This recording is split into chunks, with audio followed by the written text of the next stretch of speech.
If the bomber crews in Angelina Jolie's movie Unbroken had been real, there's a good chance they would have trained at the Blythe Army Airfield in the Southern California desert.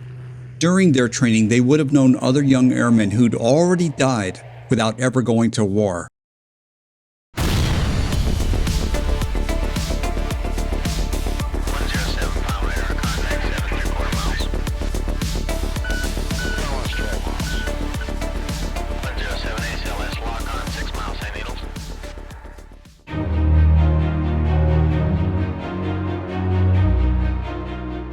During World War II, the United States lost 21,583 aircraft and 15,000 young aviators during training exercises right here in the United States. So-called green pilots who were barely able to fly were strapped into the cockpits of new fighters and bombers put into the air as quickly as possible. But of all the aircraft these men trained on, the B-24 was the worst. The Liberator was given the nickname Flying Coffin due to its many problems. Not surprisingly, more trainees died in B-24s than in any other airplane. At the Blythe Army Airfield, 126 young aviators lost their lives in just 3 years. 10 of these young men died in a single accident, a catastrophic crash of a B-24 Liberator that lost altitude and clipped the edge of a rocky hill 4 miles west of the airfield.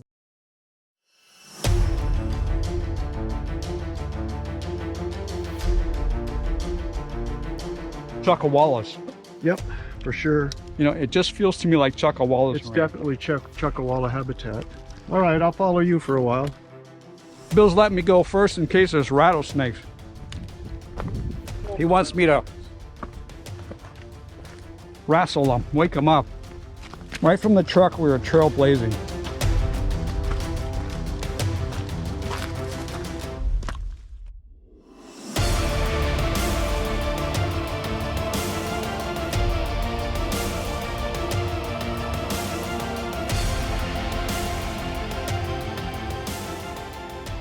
Another engine component here, mostly cast iron, very heavy. It must have been quite a tragedy to try to have recover those bodies. Oh my God, they would have sent a crew up from Blythe Airfield. They would have had to come up here in Jeeps and stuff. And they would have had to try to claw up the parts of a body, what's remaining, out of that seat, which is just like a nightmare. I have never seen a cockpit seat before, but here's the lever to recline. Yeah. Here's different levels, levers. All right, we've got 2 more engine parts. This one's got some writing, and it's a control. It's like some kind of control arm. Look at the size of what we're looking at here. Yeah. Huge, like navigational engine part. Yep. It's huge, so it probably weighs 80. Another seat. And then another seat. Oh my God. More engine parts. So we found 2 cockpit seats so far out of the 10. Oh, and here's a major engine. That's like a camshaft, isn't it? Yeah. There's going around 1, 2, 3, 4. We see 4 of the cylinders. There's 4 of the cylinders on one of the Pratt & Whitney engines. And we found several down below. I'm standing right next to one of the engines where the propeller was attached, and I'm 500 feet from the top, and the plane hit the top, so it's 500 feet down this canyon that we're finding parts.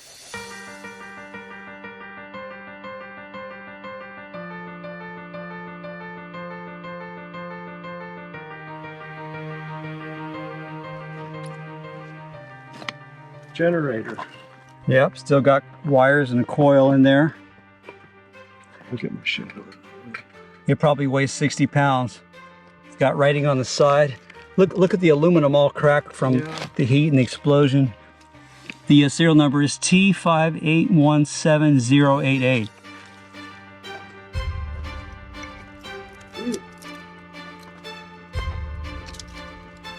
I'm surprised. I thought we'd have to get a lot higher to see. So Bill just found the what I'm going to call the propeller lock, the caps that hold the propellers in place. You can see one prop came out of there, one prop came out of there, and the, you know, Bill, I was in the Air Force in electronics, and so seeing electrical circuits like this really amazes me, to see the technology that they had back in 1943. And that is not rock. That is a huge 200-pound piece of melted aluminum.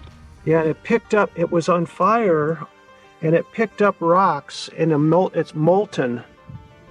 It was molten. Well, another 300 feet up, there's a big post sitting up there. Maybe it's a piece of aircraft. Just look at this little line. Just look up the line there. Nothing but din. Nothing but wreckage the whole way.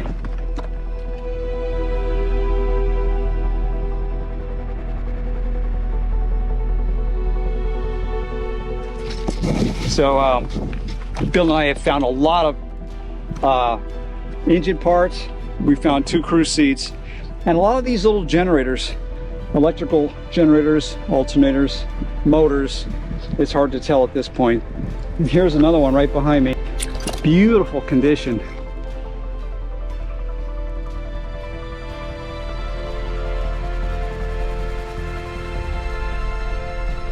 Here's a very big metal part. I'm gonna say looks. Oh, this is a wheel. Like landing gear. This is landing gear. Yeah, right here. And then here's where a wheel would have been. Yep. So that would be like, we'll call it the axle. This thing's about 6 feet long. Look at the heavy duty gears right here. Just amazing. This aluminum like cowling, and then the gear down here. Well, Bill, this is the first time I've ever seen armor plating that obviously was in the bottom of the aircraft. Maybe it was in the bomb bay, Right. so they wouldn't have enemy fire. Protecting them from flak.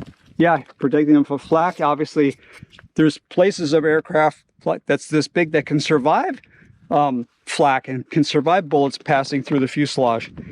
But you don't want them hitting your munitions, that's for sure. And this is the biggest thing I've seen so far, Bill. This is a main landing gear, I believe. Yep. Because it's got a huge, like, pneumatic shock right there. Hydraulics. You've got the beads from the tire that have. Oh my God, there's steel belts. So there were two tires there. Right. Just a scene of devastation here at the B-24 crash site. I've carried this American flag because I wanted to honor the 10 young men who lost their lives for their country in World War II on October 15th, 1943. And this is in honor of Merrill Bernard, Dean Mulberger, Arthur Osborne, William Grace, Willis Thurman Jr., Louis Buss, Paul College, Osmond May, Howard Hazelwood, and Paul Grimm. God bless them. God bless their souls. Thanks for serving our country, gentlemen.